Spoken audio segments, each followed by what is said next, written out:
नमस्कार दोस्तों, स्वागत है हमारे YouTube चैनल बायो सनातन में। चलिए आज की वीडियो शुरू करते। हाल ही में उड़ीसा ट्रेन हादसे में चमत्कार की ये कहानियाँ।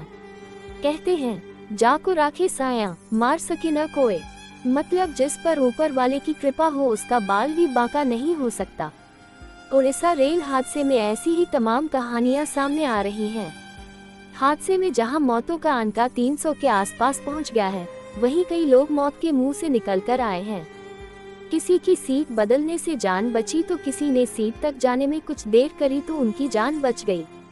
एक शख्स तो पोस्टमार्टम के लिए लाशों के बीच रख दिया गया, लेकिन उसके पिता उसे ढूंढते हुए पहुंच गए। पिता की जिद ने बेटे की जान बचा ली। कोरोमंडल एक्सप्रेस में यात्रा कर रहा एक 16 वर्षीय छात्र की जान बच गई।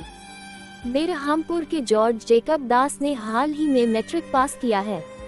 वो अपने माता पिता के साथ कोरोमंडल एक्सप्रेस में सफर कर रहे थे।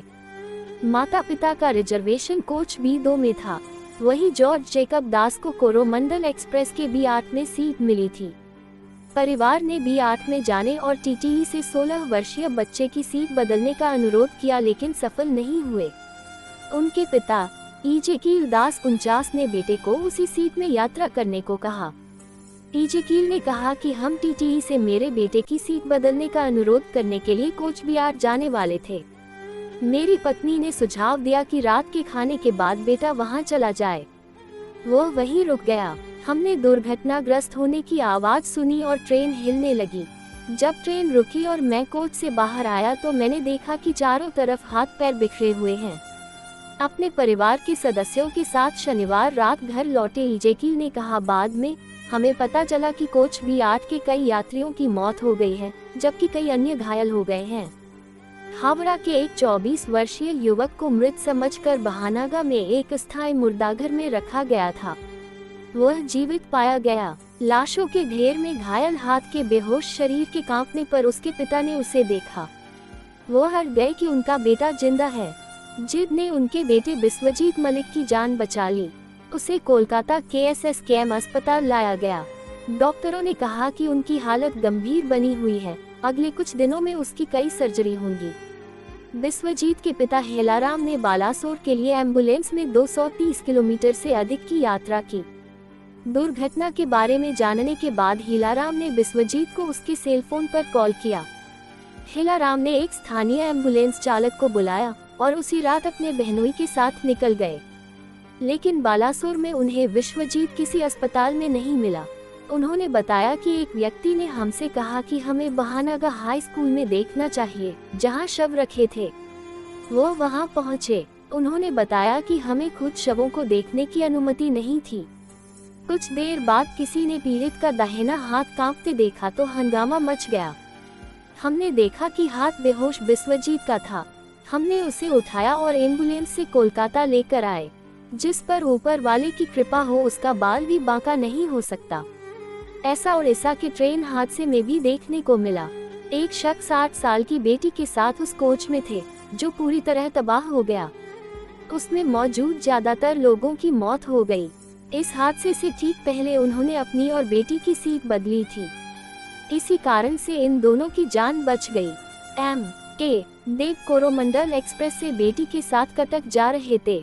उन्होंने खड़गपुर से ट्रेन पकड़ी थी। उनकी सीट 3rd AC कोच में रिजर्व थी, लेकिन खिड़की के पास नहीं थी। बेटी को विंडो सीट पर बैठना था। पिता ने TC से सीट बदलने की गुजारिश की। TC ने कहा कि अभी विंडो सीट खाली नहीं है, वे चाहे तो किसी अन्य यात्री से रिक्वेस्ट कर सकते हैं। देव ने बेटी की जिद पूरी करने के लिए यात्रियों से गुजारिश की, जिसके बाद अपने कोच से 2 कोच छोड़ तीसरे कोच के 2 यात्री उनकी सीट पर बैठने को तैयार हो गए। देव इस तरह बेटी के साथ उस कोच में चले गए, जिसमें हादसे के बाद ज्यादा नुकसान नहीं हुआ। इसके कुछ मिनट बाद ही हादसा हो गया। भोगराई बालासोर के 10 वर्षीय देवाशीष पात्रा ट्रेन हादसे के बाद 7 शवों के नीचे फंस गया था। उसके माथे और चेहरे पर कई चोटें आईं। शनिवार को ग्रामीणों की मदद से उसके बड़े भाई ने उसे बचा लिया। 5वीं कक्षा के छात्र देवाशीष का SCB मेडिकल कॉलेज और अस्पताल के सर्जरी विभाग में इलाज चल रहा है। कोरोमंडल एक्सप्रेस से वह अपने परिवार के सदस्यों के साथ भद्रक जा रहा था। उसने बताया, मेरे पिता ने भद्रक के लिए कोरोमंडल एक्सप्रेस में टिकट बुक किया था, जहां चाचा और चाची हमें लेने के लिए इंतजार कर रहे थे। वहां से हमने पुरी जाने का प्लान बनाया। मेरे पिता, माता और बड़े भाई ने यात्रा की योजना बनाई थी और सभी मेरे साथ यात्रा कर रहे थे। शुक्रवार शाम को बालासोर से ट्रेन छूटने के कुछ मिनट बाद मैं अपनी मां के बगल में बैठा था और अचानक एक तेज आवाज हुई, जिसके बाद एक जोर का झटका लगा और सब कुछ अंधेरा हो गया। मैं होश खो बैठा। जब मैंने अपनी आंखें खोली तो मैं भयानक दर्द में था और लाशों के ढेर के नीचे फंसा हुआ था। 10वीं मन पढ़ने वाले बड़े भाई सुभाशीष घोर अंधेरे में उसकी तलाश करता रहा। आखिर लाशों के ढेर के नीचे उसे ढूंढ निकाला। इसी के साथ आपसे विदा लेते हैं दोस्तों, और मिलते हैं अगली नेक्स्ट वीडियो में। अगर आपको वीडियो हमारी अच्छी लगे तो प्लीज लाइक जरूर करें और चैनल को सब्सक्राइब जरूर करें। जय श्री राम।